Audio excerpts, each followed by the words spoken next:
Hi friends, welcome back to my YouTube channel. आज आम +3 Odia ऑनर्सर 4th semester को 9 रे अच्छे रीति। तो रीति विषय संपूर्ण नोट आम आज आलोचना करमा, जेनटा कि लंग क्वेश्चन रे परीक्षा रे आसी पारे। तो जेन रीतिर जेन लंग क्वेश्चन आसले हेले सबू इचेड़ा माने हेबा। तो आम सबू के डिस्कशन करदमा, पढ़ीदमा। जे रीति विषय रे लिखब स्क्रीनशॉट मारिक लिखि पकाब स्क्रॉल करी। तो चलो पढ़वाटा स्टार्ट करमा। भारतीय काव्यतत्व विचार रे रीतिर भूमिका गुरुत्वपूर्ण। साहित्य रे रसाभिव्यक्ति निमंते यथायोग्य रचना शैली को रीति कुहाଯାए। कौनसी एक विशेष वर्णना को प्रकाश करिबा पाई विभिन्न पद और शैली व्यवहृत करा जाई पारे। साधारणतः लेखारे चमत्कारित्व और महत्व उपरे रचनार रचना भंगी निर्भर करे। तो यही प्रकाश भंगी को संस्कृत साहित्य रे प्रख्यात अलंकारिक आचार्य वामन हेउचंती रीतिवादर प्रथम और प्रधान संस्थापक। तेणु तांका प्रणीत काव्यालंकार सूत्र रे उल्लेख अछि रीतिरात्मा काव्यस, अर्थात रीति हेउछि काव्यर आत्मा।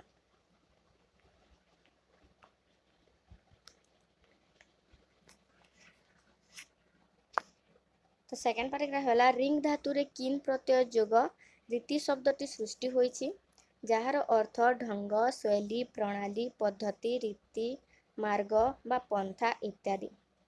इंग्राजी रे यहाकू स्टाइल बोली कहा जाए। ओडिया रे ताहा प्रायतः समपर्याय। कालिदास कहिसंती भिन्न रुचि ही लोकः, अर्थात मनुष्यर रुचि भिन्न भिन्न। एपरिकी गोटिए परिवारर जनकर रुचि अन्य जनकर रुचि ठारू पृथक।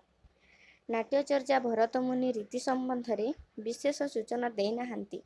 सत मात्र 10 गुण भितरे जहाँ प्रकाश करछंती सेथिरु रीतिर स्पष्ट सूचना मिले। आलंकारिक वामन और दंडी भरत मुनि एही भावना को स्वीकार करछंती। आहुरी मध्य वामन विशिष्ट पद रचना को रीति बोली कहिसंती। यथा विशिष्ट पद रचना रीति ही स्टाइल शब्द लाटिन स्टाइलस बा स्टाइलस शब्दरु उत्पन्न। एही शब्दर मौलिक अर्थ लौह लेखनी एवं प्रधान अर्थ लेखिबार विशिष्ट प्रणाली।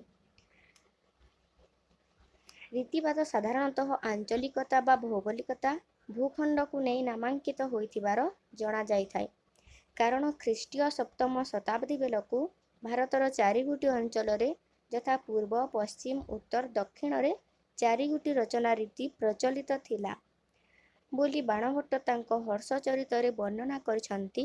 दंडी तांकर काव्यादर्श रे वैदर्भी गौड़ी रीतिर नाम उल्लेख करी वैदर्भी रीति पूर्ण काव्य रे समस्त गुण थिबारु ताहाकू सत बा उत्तम काव्य, किंतु गौड़ी काव्य रे कौनसी गुण नथिबारु ताहाकू मध्यम काव्य कहछंती। दंडीଙ୍କ मतानुसारे रीति और गुणर संपर्क निबिड़, सेथिपाई से तांको काव्यादर्श रे 10 प्रकार गुण को स्वीकार कर जाइछंती। यथा श्लेष, प्रशास, माधुर्य, समता, सौकुमार्य, अभिव्यक्ति, औदार्य, ओजह, कांति और समाधि। वामन रीति को वैदर्भी, गौड़ी और पांचाली एहीपरि 3 भागरे विभक्त करछंती और वैदर्भी गौड़ी को श्रेष्ठ भावे ग्रहण करि नेछंती। किंतु आलंकारिक रुद्रट वामनक वैदर्भी, गौड़ी और पांचाली सहित लाटी नामक अन्य एक रीति को स्वीकार करछंती। आलंकारिक रुद्रटଙ୍କ परे परवर्ती जुगरे आनंदवर्धन, अभिनव गुप्त और आचार्य मम्मट रस सहित रसर रीतिर अभेद रीति को संबंध को प्रतिपादन कर जाइछंती। सेमाने रीति को काव्यर बाह्य सौंदर्यर द्योतक भावरे ग्रहण करिछंती सत, किंतु गुण एवं अलंकार ठारू रीतिर पृथक अस्तित्व को स्वीकार करि नाहांती। रीतिवादर विकास क्षेत्र रे कुंतक जणे अविस्मरणीय स्रष्टा। से रीति को एक नूतन दृष्टिकोणरू विश्लेषण करछंती। तांक मतरे रीति को कौनसी देश बा अंचल रे नामानुजाई विभागीकरण करिबा ଅସଙ୍ଗତ। ତାଙ୍କ ମତରେ ଯେଉଁ ରୀତି ଉତ୍ତମ ତାହା ରୀତି ପଦବାଚ୍ୟ, ମାତ୍ର ଯେଉଁ ରୀତି ଉତ୍ତମ ନୁହେଁ କାବ୍ୟ ଜଗତରେ ତାର ସ୍ଥାନ ନାହିଁ। ସାଧାରଣତଃ କବି ସ୍ୱଭାବର ମୂଳ ଉତ୍ସ ହେଉଛି ରୀତି। ତେଣୁ ସେ ରୀତିର ତିନୋଟି ମାର୍ଗ ପ୍ରଦର୍ଶନ କରିଛନ୍ତି, ଯଥା ସୁକୁମାର, ବିଚିତ୍ର ଓ ଉଭୟାତ୍ମକ। କୁନ୍ତକଙ୍କ ପରେ ଭୋଜ, ବୈଦର୍ଭୀ, ଗୌଡ଼ି, ପାଞ୍ଚାଲି, ଲାଟି ଏହି ଚାରୋଟି ରୀତି ବ୍ୟତୀତ ଆଉ ଦୁଇଟି ନୂତନ ରୀତିର ଅବତାରଣା କରିଥିଲେ। ସେଗୁଡ଼ିକ ହେଲା ମାଗଧୀ ଓ ଅବନ୍ତିକା।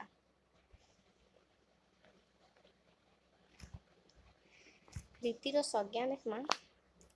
ସଂସ୍କୃତ ସାହିତ୍ୟରେ ପ୍ରଖ୍ୟାତ ଆଲଙ୍କାରିକ ଆଚାର୍ଯ୍ୟ ବାମନ ହେଉଛନ୍ତି ରୀତିବାଦର ସଂସ୍ଥାପକ। ସେ ରୀତିର ସଂଜ୍ଞା ନିରୂପଣ କରିଛନ୍ତି। ତ ଫାର୍ଷ୍ଟ ସଂଜ୍ଞା ହେଲା, ଆଚାର୍ଯ୍ୟ ବାମନ ରୀତିବାଦର ସଂଜ୍ଞା ନିରୂପଣ କରି କହିଛନ୍ତି, ରୀତିରାତ୍ମା କାବ୍ୟସ, ଅର୍ଥାତ୍ ରୀତି ହେଉଛି କାବ୍ୟର ଆତ୍ମା ବିଶିଷ୍ଟ ପଦ ରଚନାକୁ ମଧ୍ୟ ସେ ରୀତି ରୂପେ ଗ୍ରହଣ କରିଛନ୍ତି। 2 ନମ୍ବର ହେଉଛି, ବିଶ୍ୱନାଥ କବିରାଜଙ୍କ ମତରେ ରୀତି ଅବୟବ ସଂସ୍ଥାନ ବିଶେଷ, ଅର୍ଥାତ୍ ମନୁଷ୍ୟ ଶରୀରରେ ଅବୟବ ଗୁଡ଼ିକ ଯଥାସ୍ଥାନରେ ସନ୍ନିବେଶିତ ହେଲା ପରି ପଦମାନଙ୍କର ଯଥାସ୍ଥାନରେ ପ୍ରୟୋଗ ହେଉଛି ରୀତି।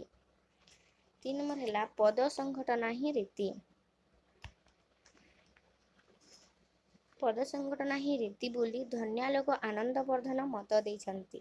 ସେ କହିଛନ୍ତି, ରୀତି ରସାଶ୍ରୟୀ ଓ ତାର ସ୍ଥିତି ଗୁଣ ଉପରେ ଅବଲମ୍ବିତ।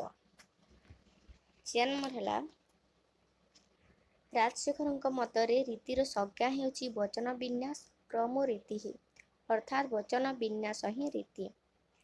5 ନମ୍ବର ହେଲା, style is not the coat but the skin. ଏଇଟା କିଏ କହିଥିଲେ? ଜି ରିଲାନ୍ସ। 6 ନମ୍ବର ହେଲା, ଷ୍ଟାଇଲ ଇଜ୍ ମ୍ୟାନ୍। ଏଇଟା କହିଥିଲେ କ୍ରୋ।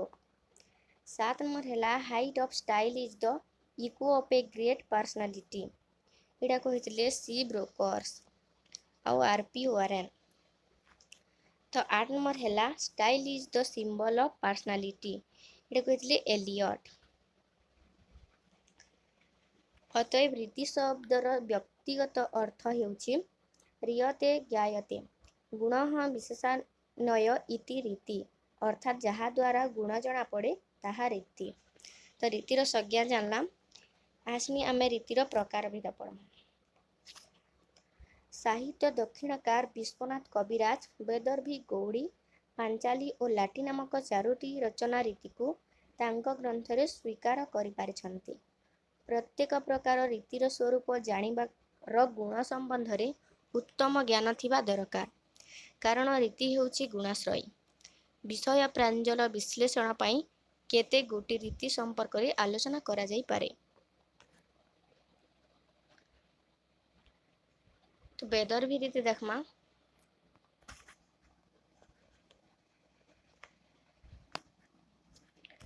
ଏହା ଏକ ଶ୍ରେଷ୍ଠ ରୀତି।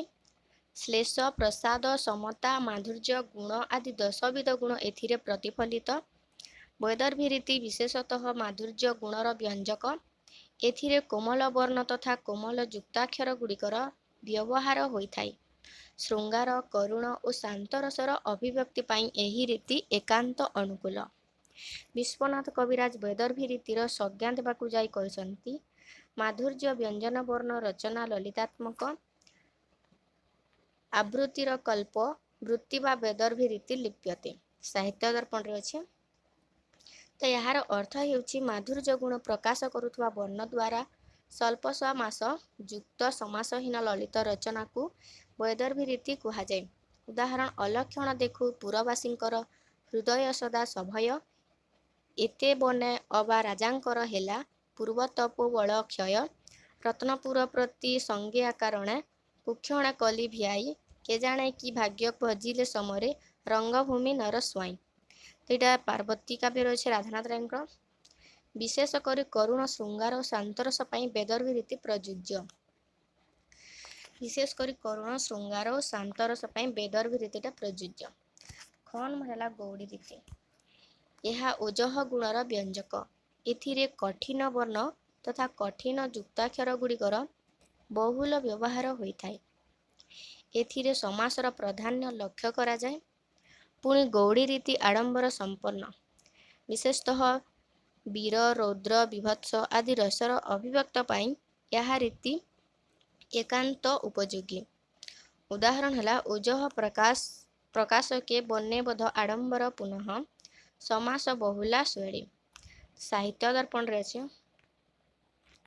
यार अर्थ हेउची ओज गुण प्रकाश करुवा कठिन वर्ण सहित समासर बहुल व्यवहार को गौड़ी रीति कहा जाए। उदाहरण श्वेतमणि शिला, द्रोणी, वाहिनी नर्मदा, वीरवन्य अनुक्षण मृगया विनोदी, आसंती अमित्र चेदी महावीरे। तो महाजात्रा राधानाथ रायर। 3 नंबर है ग पांचाली रीति। वैदर्भी और गौड़ी रीति प्रयुक्त वर्ण गुड़िकर व्यतीत अवशिष्ट वर्णयुक्त 5 बा 6 पद विशिष्ट समास द्वारा संश्लिष्ट रचनावली को पांचाली रीति कहा जाए। विश्वनाथ कविराज पांचाली रीतिर संज्ञा देवाकू जाई कहिसंती वन्निष्ठ शेषे पुपुर्दोयाः समस्ते पौवस पद बंध पांचालिका सता। साहित्य दर्पण रे अछि। भोजराजଙ୍କ ମତରେ पंच वा 6 संख्यक पदान्वित एवं ओजः कांति माधुर्य सौकुमार्य गुण संपन्न रचनावली को पांचाली रीति कहा जाए। प्रसाद गुण एही रीतिर सर्वश्रेष्ठ वैशिष्ट्य जहाद्वारा चित्तामत आमोदित और पुलकित होइथाए ताहा प्रसाद गृह पांचाली रीतिर अल्प समास रहिथाए। उदाहरण कालिंदी जल कल्लोल रंगिया, कदम्बतरु तल त्रिभंगिया, कला कमल कज्ज्वल कालिया, केकिबरही कलाप चूड़िया, कांत कुंडलिया, कुमुद बंधुमुख मंडलिया, रसकल्लोल दीनकृष्ण दास करटा अच्छे जेनटा कि आमर 4 सेमिस्टर कोर्स रे अच्छे। ओडिया रीति युग्य काव्य मानक मध्यरु रसकल्लोल काव्यर एहार प्रचुर दृष्टांत परिलक्षित होइथाए। तो घ नंबर हैला लाटी रीति। लाटी रीति संपर्क रे मत व्यक्त करी विश्वनाथ कविराज कहती वैदर्भी और पांचाली रीति जेउठारे मिश्रित भावरे रहिबो सेठारे लाटी रीति हेबा अर्थात वैदर्भी और पालीर मध्यवर्ती रीति हेउची लाटी। उदाहरण लाटी रीति वैदर्भी पांचलेंतेरा स्थिता ये कि अक्षर ना चिन्ह थुआ। साहित्य दर्पण रे अच्छे। अर्थात वैदर्भी और पांचाली रीतिर मध्यवर्ती रचना रीतिरसा लाटी रीति कहा जाए। उदाहरण आरे बाबू श्याम घन तू गले मधुभुवन, काहा मुख अनाई बंचिबी, हेब 10 दिग शून्य, अस्थिर हेब जीवन, निशी दिवस रे झुरुथिबी रे जीवर्धन। तो यहाँ थिला आम रीति संपर्क संपूर्ण नोट लॉन्ग क्वेश्चन।